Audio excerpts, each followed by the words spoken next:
아, 건설기술연구원.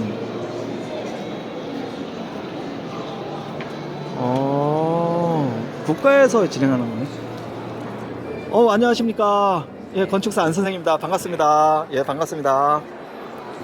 아, 건설기술연구원에서 이 G시드 녹색건축 인증에 대해서 이렇게 홍보 나오셨나봐요. 네. 네. 건설기술연구원은요, 녹색건축 인증 제도에 대한 운영 기준을 네. 운영 기관으로 하고 있고요. 네. 인증 기관은 12개 인증 기관이 따로 있습니다. 네. 이 녹색건축 인증 제도라는 거는 이제 건축물의 네. 최초에 만들어질 때에서부터 네. 설계 그리고 나중에 폐기 단계까지를 한번 전부 과정에서 자원 순환을 하고 에너지를 절약하고 또 네. 그 녹색 이렇게 조경 같은 것들 네. 그것들을 좀 정량화 해갖고 네. 인증을 받는 국가적인 건축 근데 제도인데요. 이거를 왜 해야 됩니까? 왜 해야 될까요? 이게 어찌 보면은 그 건축계에 계신 분들이 인증제도의 필요성에 대해서 좀 네. 불편해하시는 분들이 굉장히 많이 있기는 해요. 네.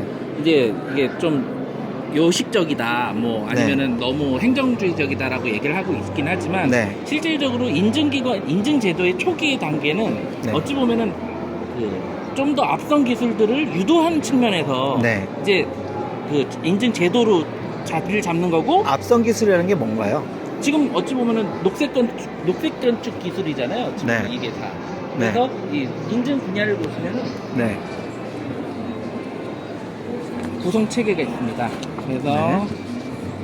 토지 이용 및 교통, 에너지 및 네. 환경 오염, 네. 자료 및 자원, 물순환 관리, 유지 네. 관리, 생태 환경, 실내 환경. 네. 이렇게 7가지 항목을 가지고 평가를 네. 하게 돼 있고요. 네. 요 각각 부분에 있어서의 네. 이 전체 녹색 건축 인증의 목표에 맞는 네. 항목들을 가지고 있고요. 그 그럼 항목들을 네. 등급별로 네. 기준들이 정해져 있고 그 등급에 맞춰 갖고 점수를 네. 총합해서 녹색 건축 인증으로 이제 네. 점수가 그럼 나갑니다. 얘는 녹색 건축 인증은 건물의 규모가 어느 정도 돼야 되나요? 지금 의무 기준이 있고요. 네. 의무 기준만. 예, 의무 기준으로 하면 3,000제곱미터. 아, 3천, 그러면 950평 요 정도. 1,000평이라고 보면 되죠. 아, 1000평 정도 돼야지는 네. 모든 건축물인가요? 지금 모든 건 3,000제곱미터 이상인 거는 네. 의무로 하여 네. 되고요. 공공건축물하고 네. 또 1,000세대 이상 건축물인가 그 의무 기준이 네. 따로 있긴 아, 합니다. 그거는 그 지자체들마다 따로 아, 예. 규정을 그거는 하고 보고에 대한 걸 있고. 보게 되어지면 되고. 그럼 이걸 했을 때 네. 누가 이익인가요? 이익이요? 네. 이걸 이익은- 하면은 누가 이익이 있어야 될 거 아니에요? 건물주가 이익이 있든 아니면 사는 사람이 이익이 있든 아니면 국가적인 낭비를 최소화하는 이익이 있든. 일단은 건축주 입장에서는 초기 투자 비용이 조금 들어갈 수는 있습니다. 녹색 네. 건축 인증을 받기 위해서는. 네. 근데 인증을 받고 나면은 네. 일단 이 나머지 부분들에서 가장 크게 얘기하고 있는 부분들은 에너지 절감으로 인해서 네. 유지관리 비용이 좀 줄어든다는 아, 거고 유지관리 비용이요? 또 적용되는 자재 부분에 있어서도 네. 그 자연 순환 쪽으로 그 순환될 수 있는 자재들을 많이 활용을 하는 쪽으로 되다 보니까 그 녹색 건축 기술들을 개발을 하고 있는 업체들도 네. 훨씬 더 유리하게 할 수 있는 부분들이 좀 있고요. 네, 평가분야하고 인증 실적 이런 것 좀 한번 설명을 해주셨으면 좋겠어요. 평가 분야는 아까 말씀드렸던 7개 분야.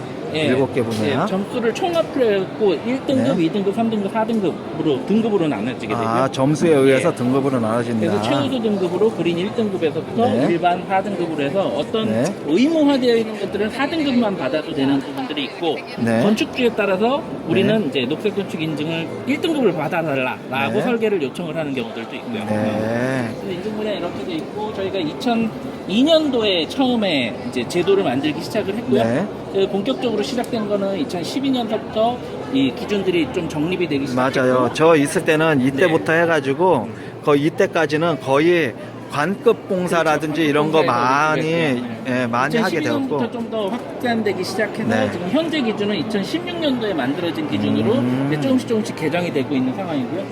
현재는 굉장히 뭐 13,000건 정도가 지금 인증을 아, 받은 13,000건 정도요. 뭐 지역별로도 인증을 받고 있고 면적 기준으로 본다라고 해도 3,000 미만 이상으로 가다 보니까 네. 뭐 대부분이 이제 2만 제곱미터 정도 네, 주로 많이 하는 게 제일 그 많이 하고 정도. 있고요. 네. 그러면 그 안에는 뭐 공동주택, 업무용, 복합건축, 학교, 숙박 다양하네요. 네. 네. 그래서 각각의 건물 유형들마다 기준들이 조금씩 틀리기는 합니다. 네.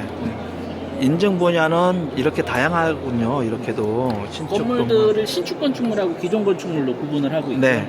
그러니까 신축 건축물 같은 경우에는 처음 설계 단계에서부터 좀 할 수 있는 부분들이 있다 보니까 네. 좀 많은 부분들을 인증을 하고 있고, 네. 기존 건축물 같은 경우에는 이제 리노베이션, 그린 리노베이션 쪽으로 네. 해갖고 고치는 부분에 대해서만 인증을 받는 부분들이 있어요.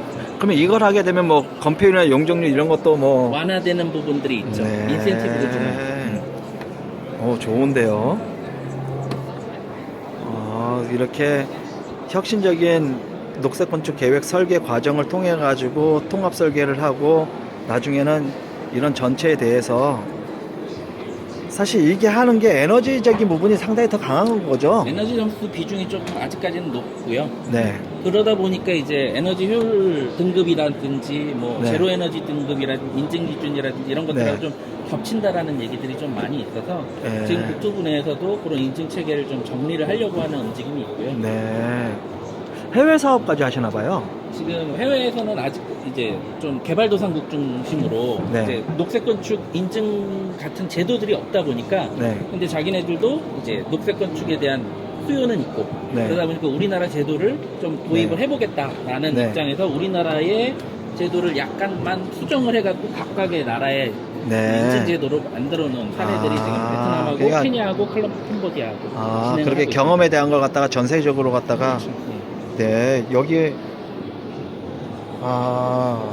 이렇게 나오셔가지고 이렇게 홍보하시는 것도 참 너무 감사한 일이고 일반인 분들이 혹은 전체 큰 건물을 갖다 지시는 분들이 이거에 대해서 좀 많이 이렇게 생각을 갖다가 하시고 실제적으로는 짓는 사람보다 사는 사람이 더 그렇죠. 이익이죠. 그렇죠. 그런데 네. 이제 아직까지 우리나라 건설 현장의 현실이 네, 건축주와 거주자가 다르다 보니까 네, 건축주와 거주자가 같다라고 한다면 초기 투자를 해서 유지관리 비용을 줄이겠다라는 네. 의지가 좀 있을 텐데 네.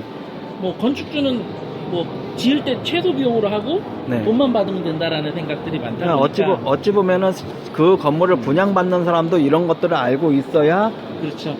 보다 그리고 더 지금 현재 공동주택 같은 경우에는 네, 지금 올해부터인가 500세대인가 1000세대 이상부터는 네. 주택 성능 등급 표시제도 네. 하고 있지 않습니까? 네, 네, 네. 그래갖고 입주를 할 때 주택 성능에 네. 대해서 각각 분야별로 성능을 표시하게 돼 있거든요. 네, 네, 입주자 공고에다가. 네, 네, 그게 네. 이제 녹색 건축 인증하고 항목은 동일합니다. 네, 그래갖고 요 성능들을 이제 아파트 분양 공고에다가 같이 표시를 하게 그러면 한 번 들어가서 오래 살 건물이라고 한다면 이왕이면 점수가 그렇죠. 높은 것을 선정을 갖다 하는 게 그렇죠. 같은 분양 건물이라고 한다면 이왕이면 그게 더 그렇죠.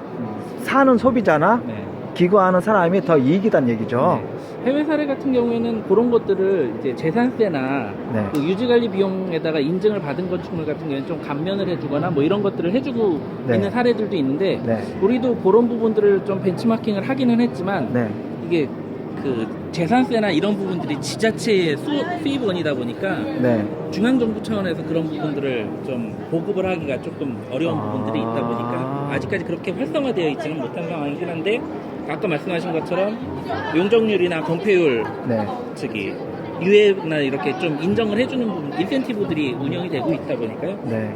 그런 부분들로 활용은 가능합니다. 그러면 건설기술연구원에서 이 모든 것을 다 추진할 수는 없고 그것에 대해서 인정을 해주는 뭐 부서나 아니면 단체가 있을 거 아니에요? 여기 보시면 인증기관 10군데 네. 10군데 인증기관이 있고요.